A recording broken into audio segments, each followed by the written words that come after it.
శ్రీ కంచి కామాక్షి అమ్మవారి యొక్క బల్లి మన అలంపూర్ జోగులాంబ టెంపుల్లో ఉంది.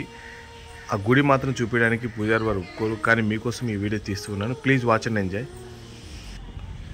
శ్రీ కంచి కామాక్షి దేవి ఆలయం, జోగులాంబ, అలంపూర్ జిల్లా.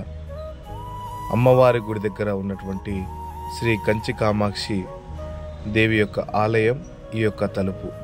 ఇక్కడ గుడిలో ఉన్నటువంటి అమ్మవారిని చూపించడానికి ఇబ్బంది అవుతుంది, చూపి ఇవ్వడం కష్టం. మీకు జూమ్ చేసి చూపిస్తున్నాను. కామాక్షి అమ్మవారి యొక్క బల్లి, కంచిలో ఉన్నటువంటి బల్లి మనకు ఇక్కడ కూడా తగులితే పుణ్యం కలుగుతుంది అని చాలామంది చెప్పారు. అమ్మవారి గుడి ఎదురుగానే ఏకాంబరేశ్వరుడు ఉంటాడు. స్వామివారిని దర్శించుకొని అలా కాస్త ముందుకు వెళ్ళగా అలంపూర్ జోగులాంబ గుడిలో ఉన్నటువంటి ప్రత్యేకత ఏమిటంటే గుడి అంతయు కూడా ఒకే రాయితో కట్టడం జరుగుతుంది.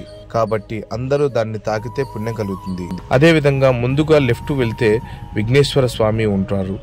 ఇక్కడ ఎక్కడ చూసినా కానీ స్వాములే ఉంటారు. కుడివైపుగా శివుడు ఉంటారు.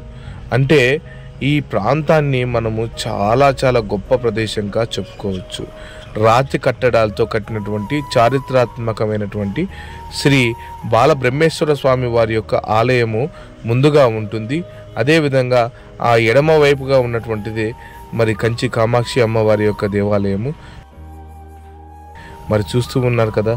మీకు ఈ వీడియో నచ్చినట్లయితే లైక్ చేయండి, కొత్త వాళ్ళైతే సబ్స్క్రైబ్ చేసుకోండి. ఇలా పురాతన కాలంలో రాయి పైన వారికి ఏ భాష అయితే వచ్చునో క్రీస్తు శకంలో ఆ భాషతో శిల్పి ఇలా చెక్కి ఉంటాడు. చాలా చాలా వరకు ప్రతి రాయి మీద కూడా ఇలా పాతకాలం నాటి యొక్క అక్షరాలతో రాసిపెట్టిన గోడలు చాలా అంటే చాలా ఉన్నాయి.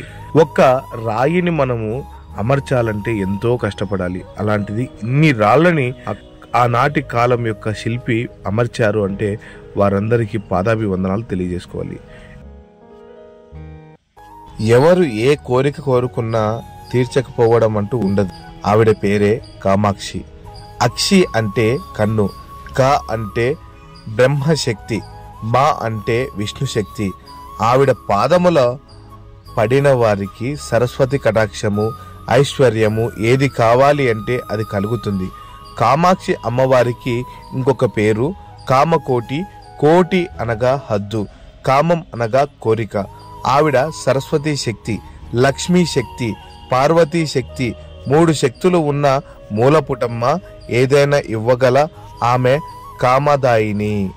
అంటే అమ్మవారు చాలా చాలా గొప్ప దేవత అని తెలియడానికి ఇది ఒక నిదర్శనం. నేను చెప్పేటువంటి కామాక్షి అమ్మవారి యొక్క ముఖ్యంగా కామాక్షి స్వరూపమునకు లలితా స్వరూపమునకు అభేదము దక్షిణ భారతదేశం మొత్తం మీద ఉన్న ఒకే ఒక్క మోక్షపురి ఎంతో గొప్పదైన కాంచీ పట్టణంలో విజయం చేసి ఉన్న కామాక్షి అమ్మవారు అపారమైనటువంటి శక్తి స్వరూపురాలు. ఆమె క్షేత్రంలో నిరంతరము అమ్మవారి శక్తి వైభవమునకు కాపాడే క్షేత్ర పాలకుడు అయ్యప్ప స్వామి. వారాహి దేవాలయము, రాజశ్యామల దేవాలయము ఏకకాలములలో చూడాలటానికి వీలైనది ఒక కాంచీ క్షేత్రము. ఆ క్షేత్రమునకు అంత వైభవము ఎందుకు వచ్చిందంటే దేశపటము అంతటినీ ఒక అమ్మవారుగా భావిస్తే అమ్మవారి నాభిస్థానము ఉన్న ప్రదేశమే కంచి క్షేత్రము.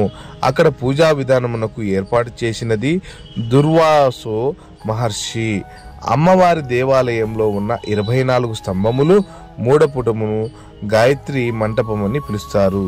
కాబట్టి ఇటువంటి మరి కామాక్షి అమ్మవారి యొక్క కంచిలో ఏ విధంగా అయితే వెలిసి ఉన్నారో అదే విధంగా మనకు ఈరోజు కనపడుతున్నటువంటి ఈ అలంపూర్ జోగులాంబ తల్లి దేవాలయం దగ్గర ఉన్నటువంటి బల్లిని తాకితే కూడా అంత మోక్షము యోగ్యత కలుగుతుందని పెద్దలు చెప్పారు. అందుకే అందరూ కూడా ఆ బల్లిని తాకి మీ యొక్క మనసులో ఉన్న కోరికల్ని నెరవేర్చుకోవాలని కోరుకుంటున్నాను. చుట్టుపక్కల ఉన్న ప్రాంతం అంతా కూడా యోగా చేసుకోవడానికి, ధ్యానం చేసుకోవడానికి చాలా విశాలమైన వాతావరణం కనబడుతుంది. అలా కంచి కామాక్షి అమ్మవారి గుడికి ముందుగా వెళితే పడమటి దిశగా ఎడమవైపు గోపురం కనపడుతుంది కదా, అదే మన అలంపూర్ జోగులాంబ వారి గుడి.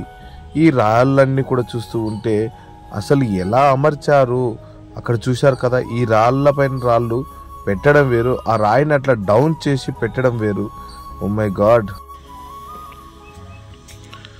ఈ రాళ్ళని ఈ విధంగా అమర్చారంటే దీని అర్థం ఏంటో తెలుసా? వారి వారి కోరికలని 4 రాళ్ళుగా, 2 రాళ్ళుగా, 3 రాళ్ళుగా, 5 రాళ్ళుగా అలా అమర్చి ఉంటారు.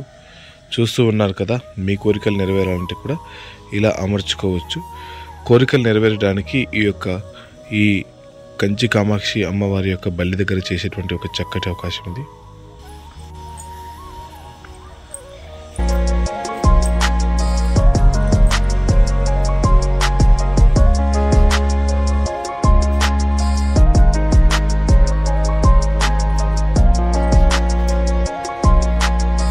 ఇలా రాళ్ళపైన రాళ్ళు చిన్న చిన్న రాళ్ళుగా ఎందుకు అమర్చి ఉంటారు అంటే, చాలామందికి కోరికలు ఉంటాయి. సంతాన ప్రాప్తి కోసమని, ఇల్లు కట్టుకునే కోరికని, చదువులో బాగా ఎదగాలని, ఆస్తి బాగా సంపాదించాలని, ఆరోగ్యం బాగుండాలని, మా అమ్మా నాన్న బాగుండాలని, అందరూ బాగుండాలని కోరుకునేటువంటి కోరికల్లో ఇలా రాళ్ళని అమర్చేటువంటి విధానం.